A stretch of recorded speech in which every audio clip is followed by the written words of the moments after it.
नमस्कार, आप देख रहे हैं न्यूज नशा। मैं हूं शिवम। आज मैं आपको एक बहुत अहम और जरूरी बात बताने जा रहा हूं। चल क्या रहा है इस देश में? निष्पक्ष पारदर्शी चुनाव व्यवस्था में क्या सेंधमारी हो रही है? यह सवाल उन तमाम लोगों के दिमाग में है जो ईवीएम पर शक करते हैं या जो ये मानते हैं कि वोटिंग में घोटाला करके चुनाव जीते जा रहे हैं। आज मैं आपको एक ऐसी अहम बात बताने जा रहा हूं जो न केवल चिंताजनक है बल्कि कई गंभीर सवाल भी खड़े कर रही है। क्योंकि आप सब लोगों के जहन में ये बात है कि क्या वाकई में मोदी सरकार चुनावों में घपला कर रही है? क्या 2024 में भी घपला हो सकता है? क्या हुआ है दरअसल, ये मैं आपको बताता हूं। और आपने टाइटल में जो पढ़ा उसके बारे में बताने से पहले आप ये जान लीजिए कि ये सब हो क्यों रहा है। इलेक्शन कमीशन ने 1 अगस्त से आधार और मतदाता पहचान पत्र को लिंक करने का एक अभियान शुरू किया गया और यह कहा कि यह स्वैच्छिक अभियान है।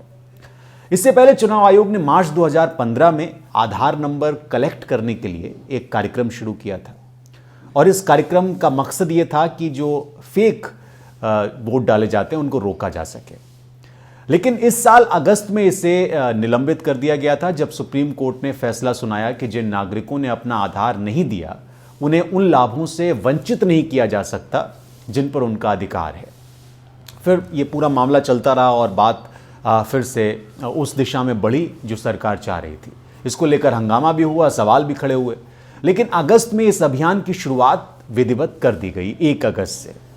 इसके बारे में टीएमसी के एक प्रवक्ता हैं साकेत गोखले, उन्होंने एक बड़ा दावा किया और उन्होंने कहा कि राज्यों में बूथ लेवल ऑफिसर, जिनको आप आम भाषा में बीएलओ कहते हैं, वो मतदाता पहचान पत्र अपने आधार से जोड़ने के लिए लोगों को मजबूर कर रहे हैं, मतदाताओं को मजबूर कर रहे हैं।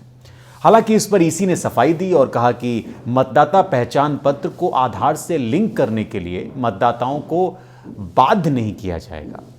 ये क्योंकि स्वैच्छिक अभियान था, इसलिए चुनाव आयोग के मुताबिक राज्यों में बूथ लेवल ऑफिसर मतदान केंद्रों पर और घर घर जाकर ये पूरी लिंकिंग का काम करेंगे, यानी आधार और वोटर आईडी कार्ड को जोड़ा जाएगा। मतदाताओं से स्वैच्छिक रूप से आधार नंबर फॉर्म 6B जमा किए जाएंगे।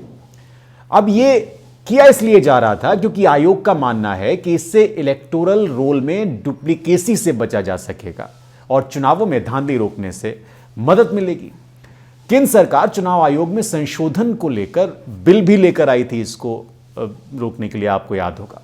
और इस बिल को संसद में पास भी किया जा चुका है और यह कानून बन चुका है। इसके बाद वोटर आईडी और आधार कार्ड को लिंक करने का रास्ता साफ हो गया और यह काम शुरू हो गया।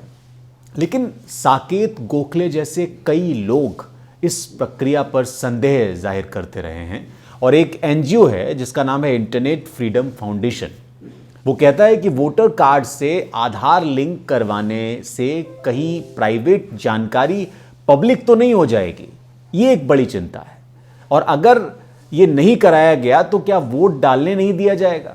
ये अगर आप कनेक्ट नहीं कराएंगे, ये भी एक बड़ा सवाल है। कहीं ऐसा तो नहीं है कि आपका वोट या हमारा वोट हैक कर लिया जाएगा?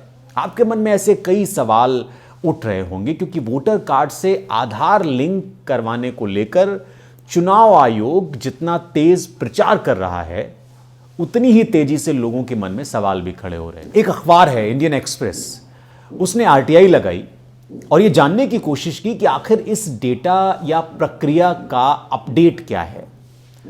तो पता चला कि 12 दिसंबर, यानी जो अभी 12 दिसंबर 2022 गुजरा है, तब तक 54 करोड़ 32 लाख मतदाताओं से उनका आधार नंबर ले लिया गया और आयोग ने अब तक किसी भी मतदाता पहचान पत्र को आधार से लिंक नहीं किया है। हैरानी की बात, यह खुलासा आरटीआई से हुआ है। इन 50 करोड़ से ज्यादा लोगों में हम और आप भी शामिल हैं। 1 अगस्त को यह अभियान शुरू किया गया। इस अभियान से 12 दिसंबर तक पंजीकृत जो मतदाता हैं उनसे 54 करोड़ के आसपास मतदाता हैं, 54 करोड़, 54.5 करोड़, इनसे आधार नंबर ले लिए गए। लेकिन आधार को मतदाता पहचान पत्र से जोड़ने की जो प्रोसेस है वो अभी शुरू नहीं हुई है। ये जानकारी चुनाव आयोग से ही मिली है मुझे, ये मैं नहीं दे रहा हूं, एक आरटीआई के माध्यम से ये जानकारी सामने आई। इसे और ढंग से समझने के लिए थोड़ा पीछे लौटते हैं। 17 जून को कानून मंत्रालय ने 1 अप्रैल 2023 तक आधार से मतदाता पहचान पत्र को जोड़ने की डेडलाइन तय की थी 2023 में।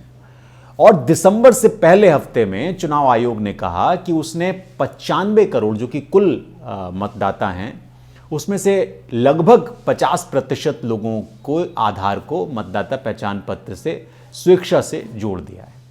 लेकिन जब ईसी से पूछा गया कि मतदाता पहचान पत्र से कितने आधार नंबर लिंक किए गए, चुनाव आयोग कह रहा है कि मतदाता सूची ईपीआईसी डेटाबेस को आधार डेटाबेस से जोड़ने की प्रक्रिया अभी शुरू नहीं हुई है। अरे भाई क्यों नहीं शुरू हुई? तो सवाल यह है कि यह लिंकिंग कब शुरू होगी, इतना डिले क्यों हो रहा है? इसके लिए चुनाव आयोग ने 4 जुलाई को राज्य के मुख्य अधिकारियों को निर्देश दिया था। यह मैं फिर आपको पीछे लेके चलता हूं कि कितनी तत्परता दिखाई गई थी। और यह कहा गया था कि 1 अगस्त से फॉर्म 6B में स्वैच्छिक आधार पर मौजूद मतदाताओं की आधार संख्या के संग्रह के लिए कार्यक्रम चलाया जाएगा। एक और बात मैं आपको बता दूं यहां पे कि चुनाव आयोग ने इस पर बोलने से मना कर दिया था कि लिंकिंग का काम कब शुरू होगा। अभी वो ये बताने को तैयार नहीं है कि ये लिंकिंग कब शुरू की जाएगी।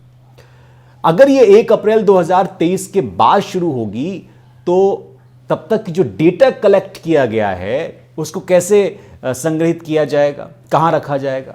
यहां एक बात और मैं आपको बता देना चाहता हूं।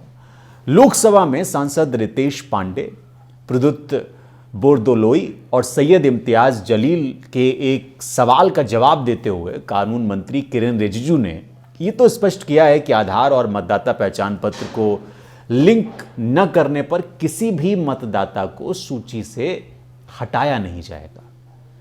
लेकिन लिंकिंग के बारे में उन्होंने कुछ नहीं कहा, यानी वोटर आईडी कार्ड और आधार की लिंकिंग कब शुरू होगी इसके बारे में उन्होंने नहीं बताया।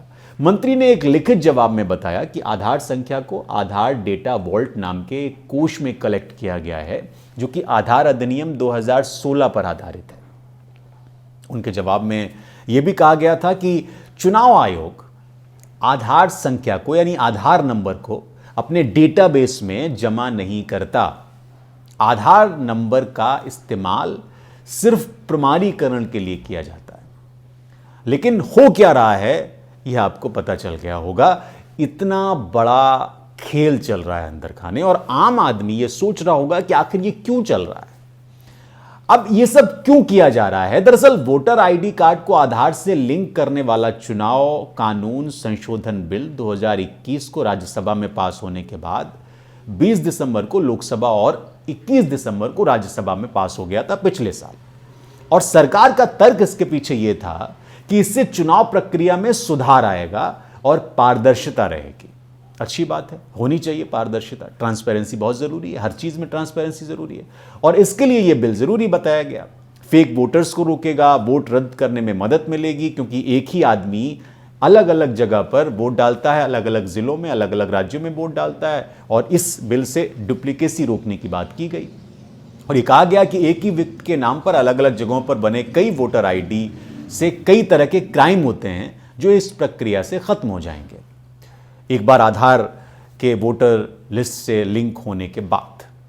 कोई व्यक्ति नए रजिस्ट्रेशन के लिए आवेदन करेगा तो वोटर लिस्ट डेटा सिस्टम पिछले रजिस्ट्रेशन के बारे में तुरंत अलर्ट कर देगा। यह भी अच्छी बात। लेकिन यह सब इतना सीधा भी नहीं है जितना आप और हमको लग रहा है और सरकार हमको समझाने की कोशिश कर रही थी, क्योंकि चुनाव आयोग ने 2015 में ऐसा किया तो 30 करोड़ से ज्यादा वोटर्स की आईडी को आधार से लिंक किया गया था। लेकिन इस प्रक्रिया के दौरान आंध्र प्रदेश और तेलंगाना के करीब 55 लाख लोग बड़े चक्कर में पड़ गए, परेशान हो गए, उनका नाम वोटर डेटाबेस से हट गया। वोटर लिस्ट से हटे नामों को असंवैधानिक बताते हुए यह मामला सुप्रीम कोर्ट तक चला गया। सुप्रीम कोर्ट में इसकी सुनवाई हुई। इन सब के बीच कर्नाटक में बड़ा खेल हुआ, जहां पर कांग्रेस ने आरोप लगाया कि बीजेपी सरकार ने मतदाता सूची से 27 लाख नामों को गायब कर दिया है। प्रदेश कांग्रेस अध्यक्ष डीके शिव कुमार ने यह आरोप लगाया कि किसी भी तरह के नाम जोड़ने और हटाने के लिए फॉर्म 7 अनिवार्य होता है, लेकिन इन फॉर्म के बिना कैसे यह सब किया गया। कैसे ये नाम हटाए गए, किसने हस्ताक्षर किए, किसने सहमति दी, ये सवाल उठे। इसमें एक संस्था का नाम सामने आया जिसका मैं यहां जिक्र करना चाहता हूं, जिसके बारे में आपने सुना भी होगा। और इस संस्था ने इलेक्शन कमीशन के साथ मिलकर काम किया था। इलेक्शन कमीशन के साथ मिलकर चिलूम संस्था ने काम किया, चिलूम नाम था उसका। और अब 5 लोगों की गिरफ्तारी हो चुकी है इस संस्था के लोगों की। कर्नाटक में ही नहीं, कोलकाता में भी खुलासा हुआ। और कोलकाता में तो मुर्दे वोट डाल रहे थे, ऐसा आरोप लगा। कोलकाता के वोटरों की सूची में कई विधानसभा क्षेत्रों के वोटरों में 26,000 ऐसे वोटर थे जो मृतक थे, लेकिन वो वोट डाल रहे थे। पश्चिम बंगाल सीपीआईएम की ओर से यह आरोप लगाया गया था। उत्तर प्रदेश में आपको याद होगा, अखिलेश यादव ने कहा था कि वोटर लिस्ट से नाम काट दिए गए। तो इतना बड़ा खेल चल रहा है और 2024 से पहले इस तरह के खेल के क्या मतलब है, यह समझना बहुत जरूरी है। समझना बहुत जरूरी इसलिए भी है क्योंकि लिंकिंग में देरी क्यों हो रही है, बड़ा सेंसिटिव डेटा होता है ये।